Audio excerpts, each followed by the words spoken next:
po sa ating lahat. Kumusta? I hope nasa mabuti po kayong kalagayan. So, wala po tayong ibang topic ngayon, kundi nga po itong si Beyonce at saka si Kalinga Eds.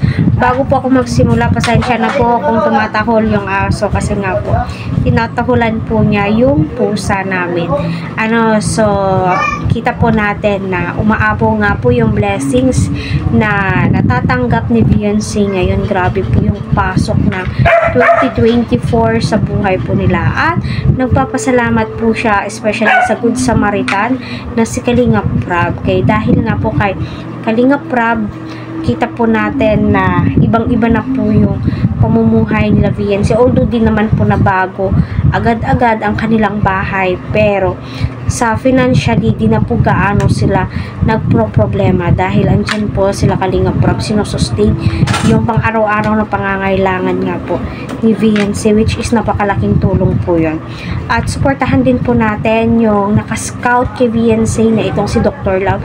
So ginawa niya lahat ng paraan para matulungan ni Kalinga Prab itong si Beyonce, para ma-vlog ni Kalinga Prab itong si Beyonce. At nagustuhan nga po ng mga sponsor yung ugali ni Beyonce kasi napakatahimik, no, smiling face, approachable. Pagdating pa lang ng Kalinga Prab, sabi agad na magmerienda, magkape ba po kayo, which is yun po yung ginaganahan ng mga Good Samaritan. May pagkukusa, hindi mo na kailangan humingi.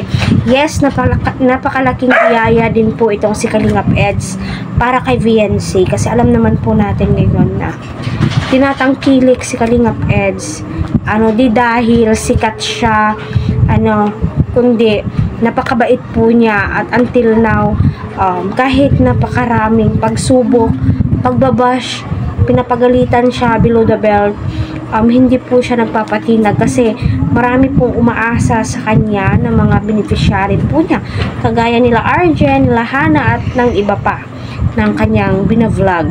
At ngayon naman po, yes, blessings din po itong si Kalinga Eds kay Beyonce. Si Beyonce, blessing din po yan kay Kalinga Edo kasi nagtutulungan po sila hatak po pataas. Kita po natin, no, na ilang araw pa lamang po yung uploaded video nilang dalawa ay kita na din po natin na gusto ng mga viewers, no.